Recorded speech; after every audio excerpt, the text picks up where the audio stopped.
Hi, and welcome to this edition of Fresh Hope for Mental Health. Our mission here at Fresh Hope for Mental Health is to empower you to live well in spite of your mental health challenge by sharing insights through interviews, practical tools for living well, encouragement, and courage for overcoming all from a Christian perspective. And now, here's your host, Pastor Brad Hoefs. Hello, my friend, and welcome to Fresh Hope for Mental Health. I'm Brad Hoefs, your host. Our purpose here on Fresh Hope for Mental Health is to empower you to live a faith-filled, rich, and full life in spite of having a mental health diagnosis. Well, today I can honestly say I have somebody on the podcast that I've interviewed before and is a friend. Now, we're not necessarily close friends, and it's been a while since we've seen each other. But Kay Warren from California and formerly on staff at Saddleback Church, and she and her husband Rick started Saddleback Church. I'm glad to have you with me today. Oh, Brad, it's always good to talk to you. It's always good. And like you said, it's been a little while since we've been together in person, but there was this thing called COVID that just kept us all apart from seeing each other. It's just good to be with you today. Yeah, well, it's good to be with you. You and Rick have just gone through a whole transition, right? A whole transition. Yes. Transition is not for the faint of heart. It is it is a long process, and it's a good one, but it's long and it's hard. You don't stop doing something for 42 and a half years. You know, our entire adult lives have been here in this one place. So it's massive change. Yeah. Now, you're still living in the same community, same house, Yes. I would Yep, assume. we're still here in Orange County. Don't intend to go anywhere else. Yeah, you wouldn't need this to. is home. Yeah, you wouldn't Yeah, need this to. is home. Yeah. What are you guys doing now? What are you up to? Well, I'm continuing, I'm continuing the ministry that I do, particularly for parents of kids of any age who have mental health challenges, called Breathe. And we do retreats and calls and resources, and it's basically to help parents with the help I didn't have when my son had a mental illness.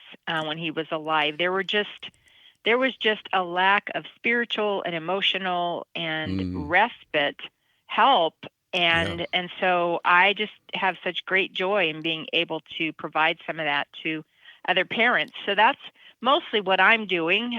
Rick, on the other hand, has had an awful lot of health problems the last 18 months. He has an autoimmune condition that has been really pretty brutal on his body.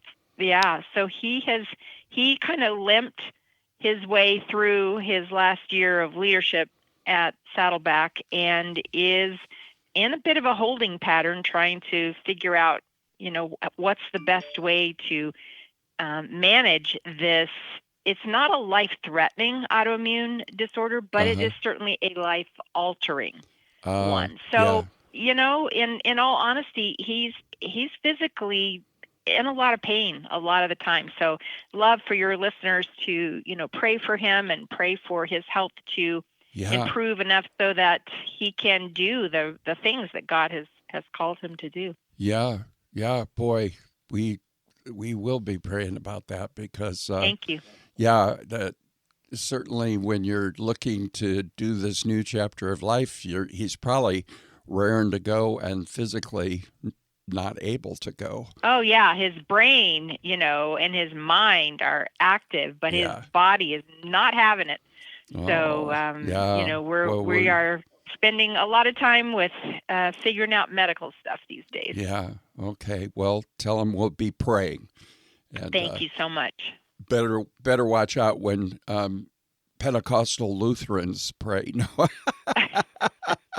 Hey, maybe that's the missing piece. Yeah. Maybe I haven't talked to Pentecostal Lutherans, and that will be exactly what the Lord needs to have us activate. I think some people would say, is there such a thing? So There must be, because there you are, right? yeah, yeah. Well, Kay, I'm so appreciative of the fact that you're going to be joining us on Voices of Hope on February 11th at our virtual conference. We're excited to have you as one of our speakers. And thank you for being willing to do that. Really Oh, grateful. absolutely. Yeah. First of all, why don't you tell our listeners what you're going to be talking about? Well, I'm in the track on trauma and grief because that is where I have lived for. This is the 10th anniversary of our son's death by suicide or death from mental illness, because both are true. So for the last decade, I have lived in that space of trauma and daily grief. So it's near to my heart, Yeah. I'm calling it facing darkness, finding hope, because I think when you experience trauma or grief of any kind, it can start to feel like a prison or this endless loop that you can't get out of or you can't recover from. And over these last years, I have really walked that hard path. And while I can say this is the absolute truth, life will never be the same again as it was before we lost our child. It is good again. Good. And that is probably the most hopeful thing. When someone told me that initially, I really didn't believe it because the grief was so overwhelming and just had us flat on our faces. And I could not envision a future in which life would be good again. Oh, yeah. And I can say from my own experience in talking to probably thousands of other people in these last years that it's true. Life will never be the way it was before the tragedy or the trauma or the grief that you're going through. But the hopeful part is life will be good again.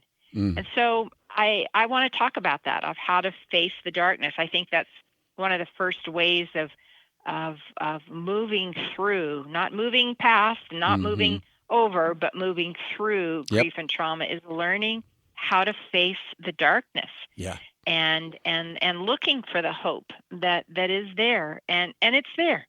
Yeah. It's just not usually right on the surface. Right. And so that's what I'm going to be talking about. Great.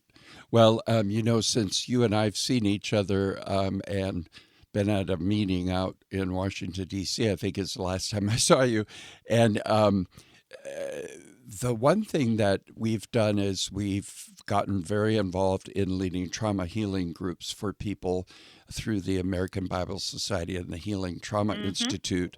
And we've also written a curriculum called Hope Coaching, where we teach people how to help somebody process to move from hopelessness to hope within, a messy situation or whatever.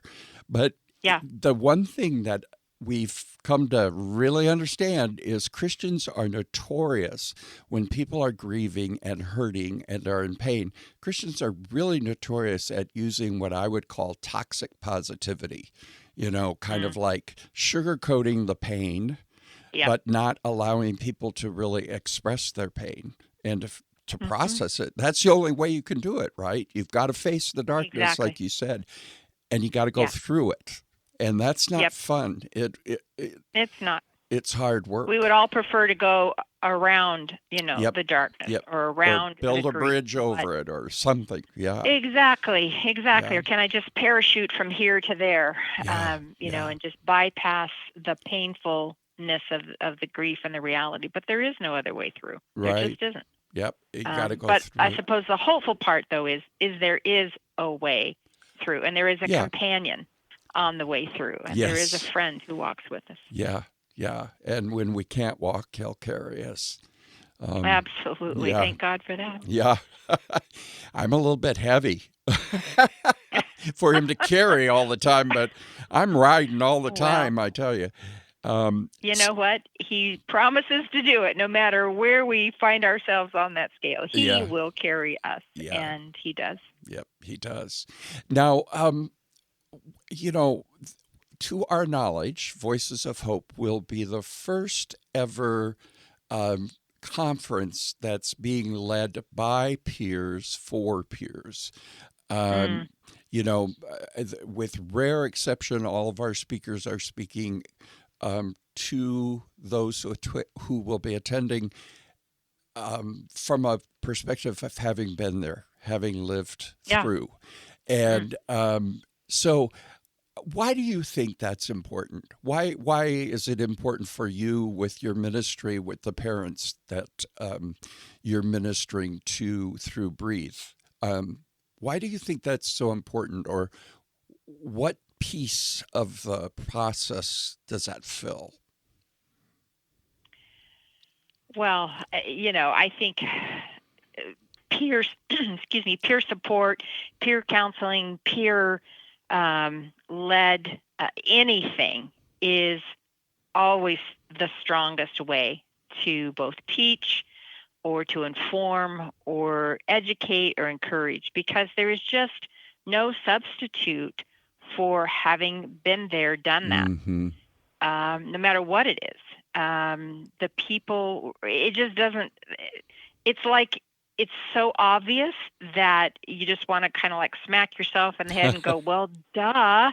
It's so obvious of the benefit of peer-led anything. There is a place for professionals. We need the professionals. Yes, we need the people who have their, PhDs and their MDs and their all the letters behind their name. We need the professionals. But to try to do anything of great meaning or value on any level without people who've been there and done that is short-sighted. It will never reach it will never have the same impact. It will never reach the largest amount of people. It will never bring the comfort or the hope of peers talking to peers. Whether that's the Me Too movement or in mental health or in you name it. Somebody who's walked a path and then turns around and sees somebody else coming behind and reaching out a hand and saying, listen, I've been where you've been. Take my hand. I know the road. I know how to get through this path. I know what it's like. I will be your guide. I will be your friend. I will be your support. There's just absolutely nothing like it. So and kudos to you guys for doing that. Well, the thing is that AA has understood this for years. Absolutely. And if recovery could be taught, or if hope could be taught, that would be great. But recovery is caught, and you catch it from people who've been doing it. And so, as you know, I like to focus on that word hope and the research and all of that. And it's interesting that when you hear somebody talk about going through something that you're living through at the time, that in and of itself just gives you hope. Absolutely. Because hearing somebody else's story, that's why I guess the Lord tells us, tell your testimony. But I think we should get to There's the part. There's some genius in that, isn't there? Oh, yeah. Some divine Imagine that. Yeah. But, the thing is that the idea of the testimony, so many times as Christians, we cut out the ugly parts. And that's the part people need to hear to give them hope, Yep. I always tell the guys in jail when I'm teaching, I tell them, I know some of you have been on the news. You've, either murdered somebody or, and I always say, but I've been on the news more than any one of you or all of you combined. And then all of a sudden I have street crud with them, And they can get hope from that, Um, so, uh, t- talk to me about what it is that, as you talk with parents as a peer and somebody going through it, like, t- would you just talk to a person right now who maybe has an adult child or a child going through mental health issues? Um, what do you say? What are some immediate important things that you would want them to know? One of the first things I say is it's not your fault, Mm, because I think that it's pretty common to get a lot of judgment from other family members or friends or mm-hmm, church members or pastors, mm-hmm, that you go and seek help, and people just have this knee-jerk reaction of basically saying, even if they don't say it, they just kind of look sideways at you, and for many times they feel like it's a parenting issue, that it's all a mm-hmm, parenting issue, you mm-hmm, know, or if you were a better parent, then your child would not be having these struggles. mm-hmm, mm-hmm. Or they make it all a spiritual issue, Oh yeah. which Mm-hmm, you're so familiar with. If you were a better Christian, mm-hmm, if you trusted God more, if you prayed more, if you did whatever the XYZ in your particular church is that's somehow supposed to be the magic bullet. So there's just so much judgment when you have a mm-hmm. child who has, of any age, who has a mental illness or mental health challenge, is Yep. just to say it's not your fault. Are you a perfect parent? No. Have you done it all right? No. Did you make some big mistakes? Yes. But is it your fault that your child has mental health challenges? No. Mm-hmm. And on top of that, it's not just a spiritual issue. We're whole beings. Right. And so I try to encourage parents to look for support for their loved one in a holistic way. Yep. There's physical support. Have you, check them out with the doctor. There are some kind of medical conditions that can lead to mental health challenges, things Mm, that mimic mental health challenges. So mm-hmm, it's like check out physically. Are there emotional issues? Are there mm-hmm, relational issues? Are there spiritual issues? mm-hmm. And then therapeutically, we're holistic. You've got to Yep. go body, soul, and spirit. So in Mm-hmm, seeking help for their loved one, they need to go and approach it from body, soul, and spirit. But as they are looking for comfort or help or support themselves, you need it on all those levels. You need support mm-hmm, for your body physically. You need support for your mind and how you're thinking and how the mind mm-hmm, of Christ, applies. And then you need to about spiritually, emotionally, where do you need healing in this? So mm-hmm. I think the very first thing is it's not your fault. This is not just a spiritual issue. And then I really spend a lot of time encouraging parents to be very realistic. We were talking about that just a few minutes ago Mm, about that sometimes in the church we want to just bypass the mm-hmm, painful or the mm-hmm. hard parts of our story or how our story makes us feel, Right. and we want to just move past that into the more optimistic positive, what we would consider positive faith or whatever. Mm-hmm, and mm-hmm. and I'm convinced that we do have to look at reality, and when you do, it's going to be hard and there's going to be some grief, Mm-hmm. but from that grief there can be a new kind of hope. Mm-hmm. um, Again, your word, but I try to encourage parents to know that to walk down this long journey with your child, a pretty faith, this a bedazzled, shiny faith isn't going to take you where you need to go. You need a Mm-hmm. gritty faith. You need a tough, Mm. gritty, I like that. non-bedazzled Yeah, faith gritty faith. that will That's carry you. yeah, yeah. Because again, it's like you said with grief, you've got to go through it. You can't. Yeah. And just like a parent, I've had to tell or been there when parents have found out that their child maybe has Down syndrome. And Hmm. it's okay. Grieve what you think they thought their child was going to Hmm. be such and thus.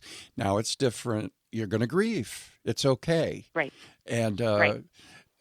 through that grief Grief work, is a natural response to loss or disappointment. absolutely. And grief is not a weakness of faith. Mm-mm. We, And grief is not our enemy. right.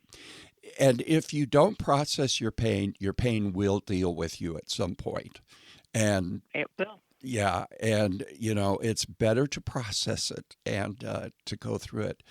Is there anything? Well, and just Go ahead. well, I was just going to say, you said it right there at the end. You said it's better to go through it, and I was going to say, and it's better to go through it not alone.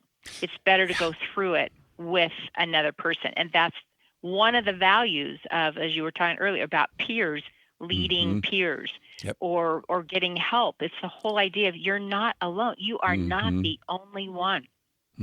That kind of grief and trauma and pain and mental health challenges can make you feel like you are the only one, and you are so screwed up, and you are such a mess, and And if you are people so only weak, knew, if they only and knew. if people, and the thing is, the people sitting right next to you are likely, because when it's 1 in 5 Yep. people in the United States are living with a mental health challenge, well, my goodness, be in a room of 50 people, and there are at least 10 other people who are experiencing what you're experiencing, or some Right. And element then of it. So there could be at least another 2 people that love them, that are like the exactly. parents. And it's pretty much, and it's amazing. Many churches just don't realize that there is this really horrible or difficult crisis going on in our country, and especially since the pandemic. So I can't imagine how many parents there are that are just worried sick about their kids.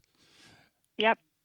And you're not alone. There are so many of us. And when we tell our story, or when we ask for help, or when we say, hey, I'm having a hard time, whether that's as an individual or as a family member, that's when help can become available. That's when hope begins, when we say, I need help. Yep. So how do people find out about Breathe? Where do they go? And, to find out, to connect my with you guys? website, my website, kwarren.com, has lots of resources. It's a curated site, meaning I have collected resources from all sorts of other places, and taken the best of what government agencies, what mental health agencies, what resource, and tried to put it in one place, because that was one of the things I struggled with as a parent, is I just didn't know where to get help. I didn't know whose information to trust. And, the internet's kind of this bottomless pit, and it was overwhelming. So I just tried to collect about grief, about suicide, about mental illness, about trauma, and put that in one place. And then there's a specific part of the website that talks about the events for parents and an upcoming retreat that we have. And so kwarren.com. kwarren.com. That's easy enough. Yeah. And I really appreciate you being on with me today, and I'm looking forward to February 11th. And we've got people registering every day. If you're interested in attending Voices of Hope, go to the freshhope.us site, and it's right there on the front page. You can click there and register. It's free for 12 hours. And you can listen to all of it, parts of it, or whatever. And then if you want, you can, there's a small fee for having access to it for the next year. So we've got a lot of great people, but Kay Warren is one of them. And so I'm glad that you took time to listen to this podcast. Thank you so much, Kay. And really, God bless you and Rick. And we love you guys. We think the world of you. And we're going to be praying for him to be well. Amen. Yeah. Amen. Yeah. Thank you so much, Brad. And God bless you and your family. And Thank you. Again, just so excited to be a part of this event. Oh, yeah. Great. Well, thanks for listening to the podcast today. If you'd leave a review or comment on iTunes, especially, that helps other people find it. And yes, Fresh Hope, we've got a couple of books and we've got other resources. Just go to freshhope.us. I'd encourage you to check out Kay's group and the retreats and the resources that she has at kwarren.com, because really, my friends, those of you who are parents who love a child who has a diagnosis or a mental health challenge, I have seen so many people struggle and worry and fret and develop anxiety themselves and depression. And so you got to take care of yourself. It's putting your oxygen mask on first, you know. Anyway, thank you again for listening. And this has been another edition of Fresh Hope for Mental Health. You've been listening to Fresh Hope for Mental Health. If you have an opportunity, please review, share, and subscribe to the Fresh Hope for Mental Health podcast on iTunes or on the service that you use. We encourage you to share our podcast on social media with your friends and family. Previous podcasts of Fresh Hope for Mental Health can be found at freshhopeformentalhealth.com, iHeartRadio, Stitcher Radio, and iTunes. Fresh Hope is one of the leading networks of faith-based peer support groups internationally. For more information about Fresh Hope, go to freshhope.us.